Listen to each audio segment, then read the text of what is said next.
So why is Huawei's relationship with the UK so important? Well, let's get the story with Alex in our social media news desk, theCUBE.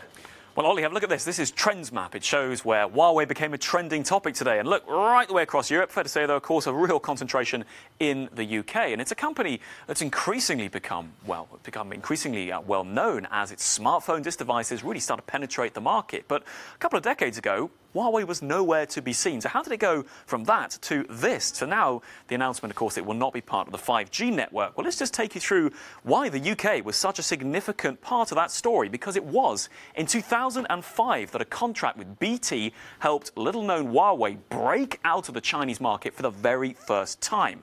The rest, as they say, is history. In the years following that, Huawei grew to become the largest supplier of telecoms equipment worldwide.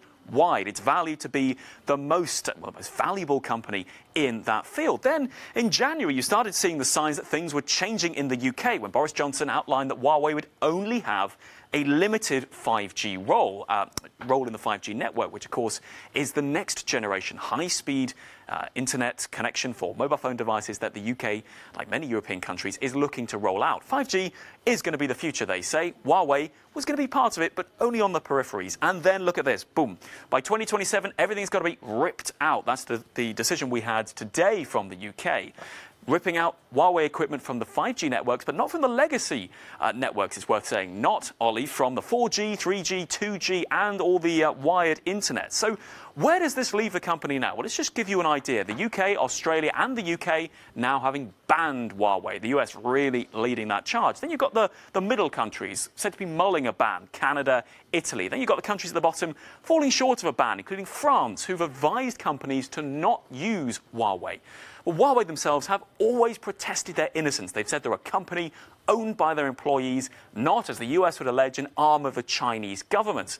And in an interview with Euronews last year, their CEO pushed back against the US allegations. If we were involved in any security issues, the US would have used them as evidence in the EU. We haven't done anything, nor would we need to. History has shown that we haven't done anything.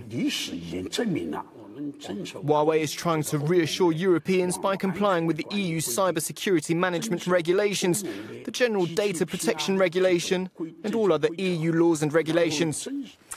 Well, Huawei pushing back against this decision by Boris Johnson, saying it will deepen the digital divide, that it will put the country in the slow lane for 5G, going on to say it's all been politicised by America, and saying they will continue to try and lobby the UK government to change their mind. So, Ollie, the UK was the breakout market for Huawei, and now the UK has given them the cold shoulder under, yes, increasing pressure from America, but it is also worth saying increasing pressure from within Boris Johnson's Conservative Party, after many saw this as an increasing dependence on China and also with security fears. The company says it will carry on fighting, but the repercussions from this will be long-lasting, they'll be expensive, and we'll yet to see exactly their full scope. I'm sure it's something that we will be keeping an eye on in the days and weeks ahead. Alex joining us here from our social media.